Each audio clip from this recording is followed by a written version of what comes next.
Bienvenue dans le podcast Français pour curieux. Je m'appelle Sandra, je suis professeure de français langue étrangère et je vous emmène à la découverte de curiosités du monde qui nous entoure, tout en vous permettant d'améliorer votre français. Alors, prêt et prête pour ce voyage culturel et linguistique?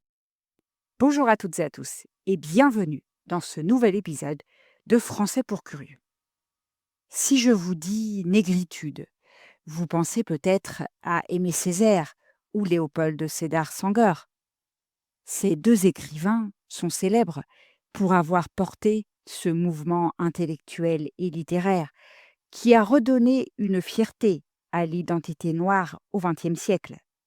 Mais derrière eux, dans l'ombre, il y avait aussi une femme, une Martiniquaise, journaliste, traductrice, salonnière et militante, Paulette Nardal. Longtemps oubliée, Paulette Nardal est aujourd'hui redécouverte comme l'une des pionnières de la pensée de la négritude, mais aussi comme une figure importante du féminisme noir. Dans cet épisode, je vais vous raconter sa vie, son parcours, ses combats, et pourquoi son nom mérite d'être retenu au même titre que celui des grandes figures masculines de son temps. Avant de commencer, je vous rappelle que si le podcast vous plaît, vous pouvez m'offrir un petit café. Le lien est en description. Comme d'habitude, un peu de vocabulaire utile afin de mieux comprendre l'épisode que vous allez écouter. L'assimilation. C'est une politique coloniale qui impose aux peuples dominés d'adopter la culture et la langue du colonisateur. La diaspora, c'est l'ensemble des communautés d'un même peuple dispersées à travers le monde. L'intersectionnalité, c'est l'analyse des oppressions croisées, le sexe, la classe, l'origine, etc.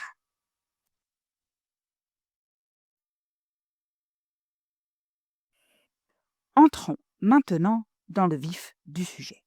Paulette Nardal naît en 1896 à Saint-Pierre, en Martinique. Elle est l'aînée d'une fratrie de 7 sœurs, toutes brillantes et cultivées. Son père est un ingénieur, sa mère une institutrice. La famille accorde une importance capitale à l'éducation. Très tôt, Paulette se distingue par ses aptitudes scolaires. Elle rêve d'études supérieures, un parcours exceptionnel pour une femme, et encore plus pour une femme noire de cette époque. En 1920, elle part pour Paris, afin de poursuivre des études à la Sorbonne. Elle devient ainsi la première femme martiniquaise à y étudier. Son arrivée à Paris marque un tournant. Elle découvre la vie intellectuelle foisonnante de la capitale, mais aussi le racisme et l'exotisme avec lesquels les Noirs sont perçus dans la société française. Avec ses sœurs, notamment Jeanne et André, Paulette Nardal fonde un salon littéraire dans leur appartement de Clamart, en banlieue parisienne. C'est un lieu de rencontre et de discussion, où se croisent des intellectuels venus des Antilles, d'Afrique et des États-Unis.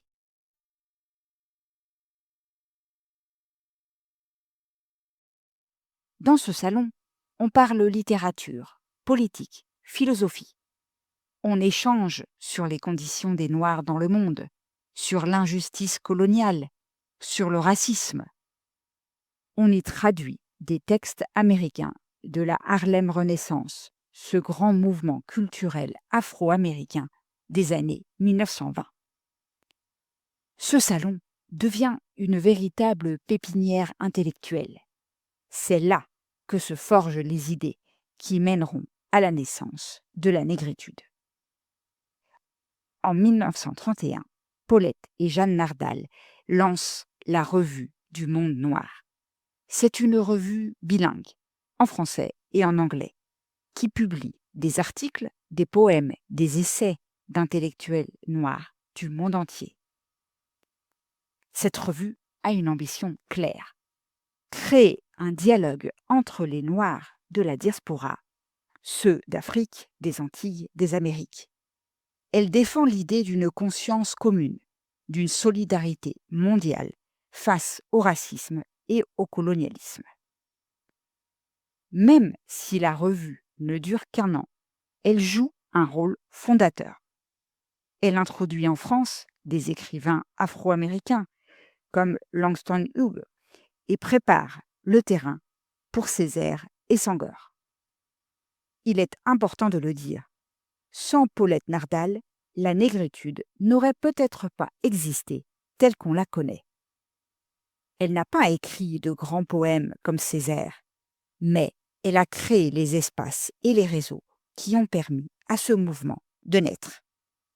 Elle traduit, elle organise, elle rassemble, elle encourage ces jeunes intellectuels masculins à affirmer leur identité noire et à refuser l'assimilation culturelle imposée par le colonialisme. Pourtant, pendant longtemps, son rôle a été minimisé, voire effacé. Les fondateurs de la négritude ont été célébrés, mais Paulette Nardal est restée dans l'ombre. Aujourd'hui, les chercheurs s'attachent à redonner sa place à cette femme dans l'histoire du mouvement. Mais Paulette Nardal ne se limite pas à la négritude. Elle est aussi l'une des premières à parler de la condition particulière des femmes noires. Elle constate que dans les mouvements politiques ou littéraires, les femmes sont souvent reléguées à l'arrière-plan. Elle écrit sur ce double fardeau: être à la fois femme et noire dans une société patriarcale et raciste. Elle milite pour l'éducation des jeunes filles, pour l'émancipation des femmes, pour leur participation active à la vie publique. Son approche annonce ce qu'on appellera plus tard l'intersectionnalité, c'est-à-dire l'idée que plusieurs formes de domination peuvent se croiser: sexisme, racisme, colonialisme.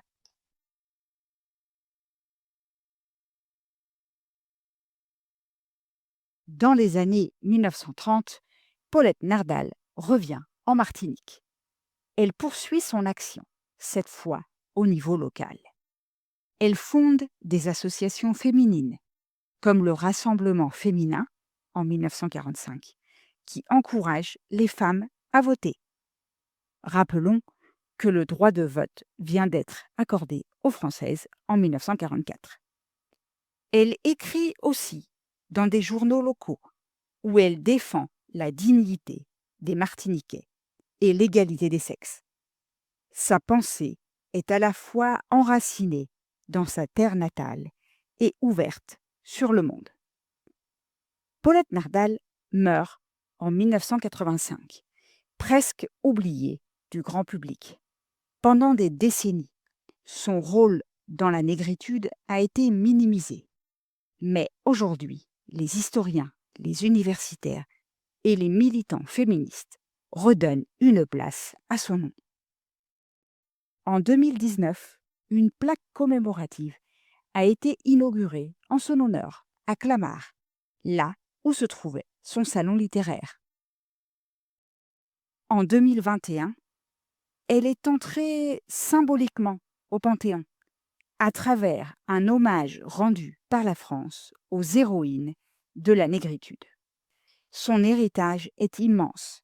Elle a ouvert la voie à une conscience noire mondiale et à un féminisme qui ne sépare pas les questions de race et de genre. Paulette Nardal, c'est l'histoire d'une femme visionnaire, une intellectuelle qui a su créer des ponts entre les cultures, traduire, rassembler, inspirer. Une femme qui a compris très tôt que l'identité ne devait pas être effacée, mais au contraire affirmée, célébrée. Une femme qui a posé les bases d'un féminisme noir bien avant que ce terme n'existe. Alors, quand on parle de la négritude, n'oublions pas son nom, Derrière les grands hommes, il y a aussi de grandes femmes, et Paulette Nardal était l'une des plus importantes. Et vous, la connaissiez-vous? Retenez-vous surtout la pionnière de la négritude, la féministe engagée ou l'intellectuelle de la diaspora noire?